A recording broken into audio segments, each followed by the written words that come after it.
अस्सलाम वालेकुम, खुश आमदीद। उम्मीद करता हूँ तमाम बहन भाई खैर वाफियत से होंगे। मेरी उम्मीद है कि अल्लाह ताला आपको अपनी सलामती में रखे। मेरी दुआ होती है कि अल्लाह ताला आपको अपने हिफ्ज़ ईमान में रखे।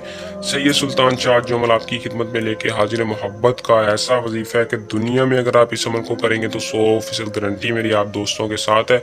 बहुत से लोगों ने इस अमल को बताया, बहुत से आमिलों ने इस अमल से लोग हज़ारों लोगों को कामयाबी दी। आज मैं अपने यूट्यूब चैनल पर इसका सही और आसान तरीका बताने लगा। रूठे हुए महबूब को मनाने का वजीफ़ा। बहुत से मेरे ऐसे बहन भाई होते हैं जो कि परेशान है, किस वजह से? सिर्फ और सिर्फ मोहब्बत की वजह से। महबूब राज़ी नहीं हो रहा, महबूब किसी और के पीछे लग चुका है, घर में बहुत लड़ाई झगड़े हैं, मियाँ बीवी के दरमियान आपस में लड़ाई झगड़े हो चुके हैं, रूठ चुके हैं आपस में।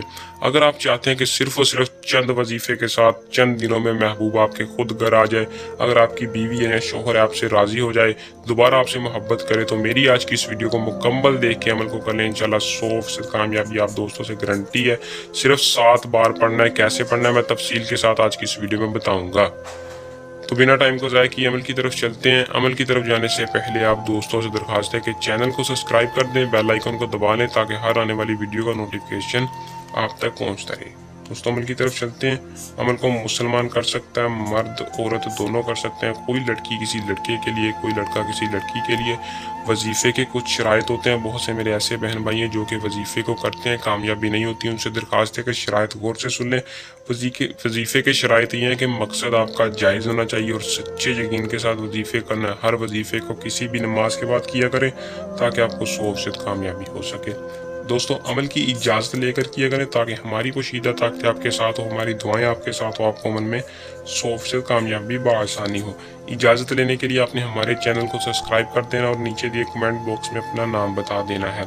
अमल का जो टाइम है वो आप किसी भी नमाज के बाद कर लें। नमाज मगरब के बाद, नमाज ईशा या किसी भी नमाज के बाद अमल को कर सकते हैं। बावजू होकर आपने इस अमल को आज़माना है। आपने क्या करना है, 11 बार दुरूद शरीफ पढ़ते हुए महबूब का तसव्वुर ले लेना है। महबूब का चेहरा अपने दिमाग में रख के या वदूदू सिर्फ और सिर्फ 7 बार पढ़ना है, यानी 14 बार पढ़कर फिर आखिर में 11 बार या दुरूद शरीफ पढ़ के अल्लाह ताला से दुआ करने, या अल्लाह मेरा जायज़ मकसद सच्चा कर दे, मेरी मोहब्बत मेरे काबू में ला दे, फ़लाँ के दिल में सच्ची मोहब्बत पैदा कर दे। फ़लाँ की जगह आपने अपने महबूब का नाम लेना, इंशाल्लाह आपको फ़ौरन कामयाबी हो जाएगी। उसी दिन आपका महबूब आपसे रब्ता कर लेगा। जो मेरे ऐसे बहन भाई हैं जिनको कामयाबी नहीं हो रही, वो नीचे दिए नंबर पर रब्ता करके अपना मकसद हल करवा सकते हैं, अपना मसला हल करवा सकते हैं। उम्मीद करूँगा कि आज का अमल पसंद आया होगा। जल्द अमल के साथ आपकी खिदमत में दोबारा हाजिर होंगे। तब तक के लिए अपनी दुआ में याद रखिएगा। अल्लाह हाफिज़।